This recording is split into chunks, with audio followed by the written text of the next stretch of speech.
حوالي 350 طالب مشاركين في الحدث ده، 150 منظمين و200 مش منظمين هيشاركوا اللي هم اللي هيعملوا الدستور الفعلي. طب هتعملوه ازاي بقى؟ هل بتعدوا على الجامعات؟ هل بتعدوا ورقه الناس بتمضي عليها؟ بتاخدوا ايتم في الدستور؟ يعني احكي لي اللوجيستكس. هو النظام بنبقى متقسمين للجان على اساس ابواب الدستور. انت عارف حضرتك ان الدستور ابواب، فاحنا بنقسم اللجان زي ما قلت لحضرتك ان في لجنه زي الحقوق والحريات، في لجنه نظام الحكم، في لجنه النظام الاقتصادي. فبيجي جوه اللجنه مثلا لجنه نظام الحكم بتناقش، بيجي فيها بيحصل مناقشات، بيبقى في واحد ليدر للموضوع جوه اللجنه، بيبقى اللجنه دي مثلا في حدود 40 طالب مثلا اللي بتناقش الموضوع ده، وهكذا كل لجان 40 40 40. بيبقى في واحد ليدر للموضوع هو اللي بيسوق المناقشات، او هو اللي بيتكلم، اللي بينسق المناقشات كلها. فهو اللي بيظبط العمليه دي. فبيبقى في مناقشات مثلا شكل الدوله، مثلا نظام الحكم، هل هيبقى شكل الدوله مدنيه ام دينيه ام عسكريه؟ النظام برلماني رئاسي، نظام برلماني، نظام رئاسي. الكلام ده كله ده بيتحدد جوه اللجنه. بيقولوا احنا والله بنشوف رأي الشباب، في مثلا 30 موافقين على ان النظام يبقى برلماني، في 10 عايزينه يبقى رئاسي. خلاص يبقى نموذج الدستور هيتحط فيه ان النظام الحكم هيبقى نظام برلماني. وهكذا بتمشي في كل البنود هكذا. طيب. وتقعد تطلع كل لجنه تعمل الرؤيه اللي هي شايفاها. وفي الاخر بيتم في اخر السنه مؤتمر عام بيجمع كل اعضاء النموذج اللي هم 350 عضو. وعلى راسهم ال 200 اللي هم اللجنه الاكاديميه اللي كانت بتناقش جوه اللجان الفرعيه الابواب بتاعه النموذج. بيجي كل واحد بيقدم الجزء بتاعه. انا وصلت في اللجنه بتاعي، انا وصلت مثلا في النظام الاقتصادي بتاعي ان احنا هنبقى نظام راس مالي، فبيجي يقول احنا وصلنا لكذا كذا كذا وهنعمل كذا كذا كذا والبنود بتاعتنا هتبقى كذا كذا كذا. بيتم مناقشه علنيه، بيبقى قدام الناس كلها، بيبقى مثلا في اي مكان، قاعه كبيره بتبقى غالبا بتبقى في قاعه المؤتمرات. بنقعد بقى ماده ماده ونتكلم ماده ماده، وفي الاخر بعد ما بنستقر على المواد بيتم التصويت. طيب. اللي بيحصل على اغلبيه بيبقى هو ده نموذج الدستور بتاعنا. حلو. احنا قلنا ال 150 شخص دول المنظمين دول اللي بيقدموا بنفسهم، هم اللي بيختاروا ان هم يشاركوا في لجنه صياغه الدستور؟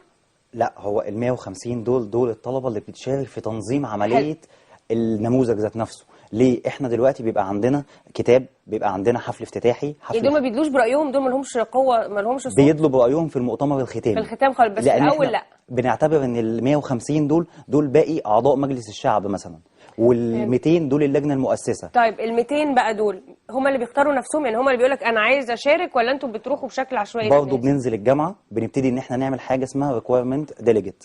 الديليجيت دوت هو الطالب اللي بيجي يبقى في اللجنه الاي سي. بنبتدي ان احنا بلاش اختصارات عشان ايه، انا تهت منك اللجنه الاكاديميه ديت اللي هو بيبقى الطالب اللي بيناقش الدستور. حلو. بننزل الجامعه، بنبتدي ان احنا نعرض الافكار، وبيبتدي ان لجنه الاستقبال بتبتدي تقول للناس احنا نازلين نعمل كذا. فال 200 دول هم اللي بيبقوا عايزين يشاركوا، مش انتوا اللي بتختاروه؟ بالظبط كده. بس احنا بنختارهم بناء، يعني ما بيتقدمش 200، بيتقدم مثلا 1000 وبيتعمل انترفيوهات لكل الناس دي. مقابلات شخصيه. ال 150 هم اللي بيعملوا الانترفيو لل 200؟ بيبقى القيادات بتاعوا ال 200 زي ما قلت لحضرتك، بيبقى فيه ليدر للجنه، كل لجنه بيبقى ليها ليدر، فالليدرز بيقعدوا يختاروا الاشخاص دي. طيب ماشي. انا ليه بسال في التفصيله دي باستفاضه جدا؟ انا هبقى حريصه ان ال 200 دول يبقوا برضو بيعبروا عن الشعب بشكل كبير. تمام. يعني عايزه يبقى نلاقي حد عنده مهتم مثلا بسينا، حد مهتم بالنوبه، حد مهتم بقضايا الاقباط ان ما كانش هو قبطي، ستات، تيارات اسلاميه ليبراليه. يعني حابه انه ال 200 دول يبقوا فعلا نموذج حقيقي، علشان لان احنا هنبقى مستنيين ان انتوا تطلعوا لنا نموذج للدستور، نقول اهو بصوا طلبه عملوا دستور، احنا مش بنخترع العجله يا جدعان، اهم زي الفل، وطلعوا لنا افكار وفعلا طلع من ريفلكشن حقيقي للفئات المختلفه من الشعب. احنا عندنا في النموذج حتى قيادات النموذج ذات نفسها فيها تنوعات، سواء من ناحيه الدين او من ناحيه المنطقه الجغرافيه او من ناحيه كل حاجه، في تنوعات بكل الاشكال، على اساس ان احنا نطلع بكل تاكيد في النموذج يبقى معبر عن كل الافراد في مصر. محدش يعرف يمكن يستخدموه لجنه المية ولا حاجه يستخدموه. ما هو ده اصلا اللي احنا بنطمح ليه، يعني احنا بنعمل ده كله مش عشان نفسينا وخلاص. احنا بنعمل كده على اساس ان ده هيتقدم للجنه التاسيسيه للدستور. انت عارف ان طبيعي في اي دساتير العالم المتعارف عليه بتشوف الجامعات المصريه، وعلى راس الجامعات دي طبعا بتكون جامعه القاهره. على اساس ان هي افضل جامعه في مصر او اهم جامعه في مصر. بيتسال ايه راي الطلاب بتوع الجامعه او ايه راي الجامعه عموما. الشباب يعني راي الشباب ده اهم حاجه، فاحنا هنقدم نموذج الدستور بتاعنا، هنقول ده اللي احنا عايزينه، طيب ده اللي احنا طالبينه. طب عبد الحميد، ده هتخلصوه على امتى كده؟ على شهر 4؟ على شهر 4 مش بيبتدي. متاخر؟ ما ينفعش تبدروها شويه؟ ما هو احنا الفكره زي ما قلنا لحضرتك، احنا بنعمل انترفيوهات للناس، وبعد كده بنعمل الدستور. انا شهر 4 بيبتدي ان انا يبقى معايا الكتيب الكامل لنموذج الدستور المصري، بحيث ان انا ابعت للجنه المية، ببعت لهم النموذج كامل.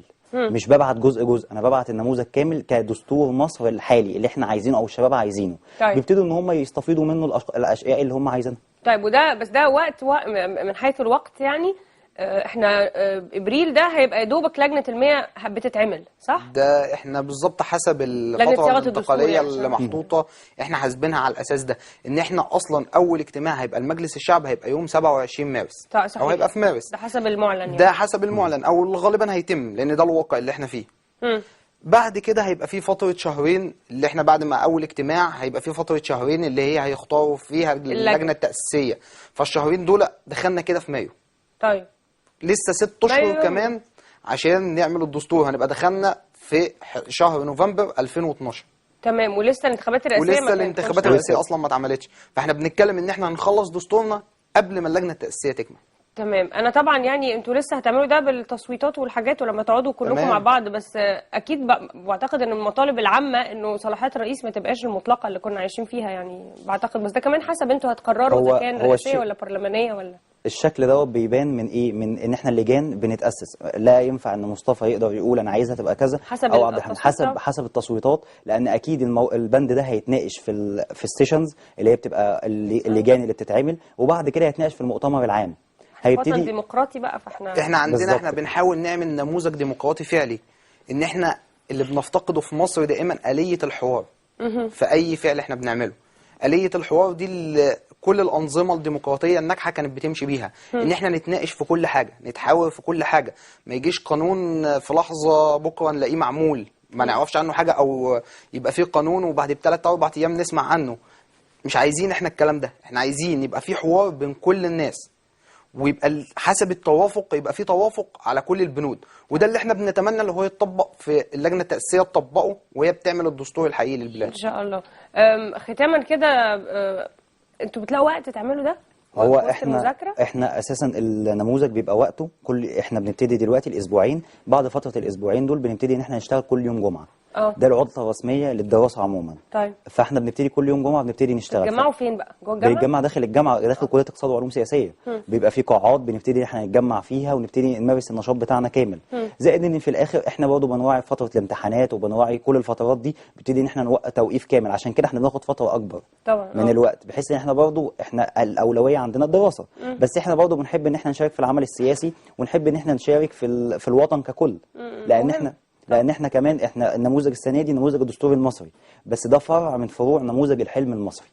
ده ان شاء الله هيتعمل السنه الجايه، هيبتدي تفعيله فعلا السنه الجايه بعد ما نخلص ان شاء الله نموذج الدستور المصري، هيبقى الحلم المصري. حلم البنى بقى، ازاي نبني مصر؟ ازاي نبني مصر؟ يبقى بعد ما انتهينا من قصه الدستور وقصه الانتخابات والرئاسه والكلام ده. انا احييكم يعني على الافكار، وانا عارفه ان ده مش اول مره يعني، بس احنا ان انتوا كلكم موجودين معانا ده شيء ايجابي ايا كان النموذج اللي انتوا بتعملوه، تحديدا لو بتتكلموا عن نموذج عمل الدستور المصري الجديد اللي كلنا بنتمناه. فبالتوفيق لكم يعني، ان شاء الله يبقى دستور، ومستنيين الدستور ارجوكم يعني، وحاولوا ان شاء الله. ان شاء الله. مصطفى محمود رئيس نموذج الدستور المصري، شكرا جزيلا، نورتنا. ميرسي. عبد الحميد محمد نائب رئيس نموذج الدستور المصري، شكرا جزيلا ونورتنا. ولما بنقول انه الثورة المصرية ما جاتش في يوم وليلة، لازم نبقى واخدين بالنا من نماذج زي دي، يعني انه نموذج وعي الشباب، نموذج معرفة الشباب بحال البلد. حصلت أنشطة كتيرة جدا كانت متفرقة، وكان الإعلام المصري ما كانش مهتم ان هو يعرضها، لانه كانوا يعني حابين هم يسيبوا الناس بتلعب. بس لما الثورة تحصل، ده ما كانش اعتباطا وده ما كانش فجأة، ده كان تراكم لخبرات إيجابية كتيرة وتراكم لقمع كمان كبير أدى انه تحصل الثورة المصرية. يا رب تعدي بسلام. الثورة المصرية. التقرير اللي جاي هيبقى اليوم الرياضي لمكافحة سرطان الثدي. احنا الشهر ده طبعا الشهر اليوم العالمي لمكافحة سرطان الثدي، فتلاقوا حتى في أنشطة كتيرة واحنا نحاول نغطي معظم الفعاليات اللي بتحصل في أماكن مختلفة. خلوني أكد عليكم إنه كل الناس اللي ما لحقتش تتابع الحلقة من أولها ولسه فاتحة دلوقتي تقدروا تشوفوا الحلقة، بتبقى موجودة على اليوتيوب على النهاردة بالليل، youtube.com/user/نهارك سعيد. ونشوف التقرير ونهاركم سعيد.